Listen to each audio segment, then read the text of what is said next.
പിന്നെ പെട്ടെന്നൊരു ബ്രേക്ക്ഫാസ്റ്റ് ഉണ്ടാക്കാൻ വേണ്ടിയിട്ട് 5-6 പീസ് ബ്രെഡൊക്കെ എടുത്ത് വെച്ചിട്ടുണ്ട്. പിന്നെ 2-3 മുട്ട തട്ടിപ്പൊട്ടിച്ച് ഒന്ന് ബീറ്റ് ചെയ്ത് വെച്ചിട്ടുണ്ട്. പിന്നെ ഇച്ചിരി ഒരു ദോശക്കല്ല് അടുപ്പി വെച്ചിട്ട് കുറച്ച് നെയ്യൊക്കെ വെച്ചിട്ടുണ്ട്. നെയ്യൊക്കെ ഒന്ന് ചുറ്റിച്ചിട്ട് ഈ ബ്രെഡിന് ആദ്യം ഞാനൊന്ന് ഫ്രൈ ചെയ്തെടുക്കട്ടെ. നമുക്ക് നെയ്യൊക്കെ ഇങ്ങനെയൊക്കെ ചുറ്റിച്ചെടുക്കാം കേട്ടോ. ഒരു ബ്രെഡ് വെച്ചിട്ട് തന്നെ നമുക്ക് ആ നെയ്യ് വേറെ തുണിയോ വേറെ ബ്രഷോ ഒന്നും വേണ്ട. ഇങ്ങനെ വെച്ച് ഒരു 3-4 എണ്ണം ഞാനൊന്ന് ഫ്രൈ ചെയ്തെടുക്കട്ടെ. ഇപ്പോൾ ഞാനൊരു 3 എണ്ണം ഞാൻ വെച്ചിട്ടുണ്ട്. ഇതൊന്ന് നമുക്ക് കൈ വെച്ച് തന്നെ ഇതൊന്ന് മറച്ച് വയ്ക്കാം. നല്ല ചൂടായിട്ടുണ്ട്. ഒന്നുകൂടെ ഒന്ന് ഫ്രൈ ആവട്ടെ.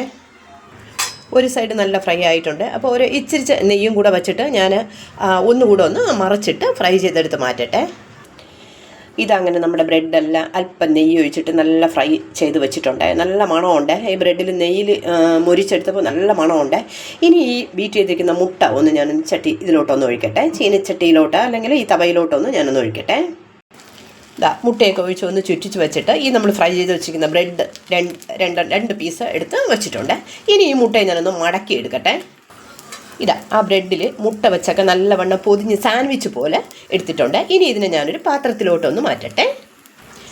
കണ്ടോ, സാൻഡ്വിച്ച് പോലെ റെഡിയാക്കി നല്ല മുരിഞ്ഞിരിപ്പുണ്ട്. ബ്രെഡും നല്ല നെയ്യൊക്കെ വെച്ചിട്ടുള്ള ബ്രെഡും വെച്ചിട്ടുണ്ട്. ഇതിനെ ഞാനൊരു പാത്രത്തിലോട്ട് ഇനി മാറ്റിയെടുക്കാം. അങ്ങനെ നമ്മുടെ ബ്രേക്ക്ഫാസ്റ്റ് ഒക്കെ റെഡി ആയിട്ടുണ്ട്.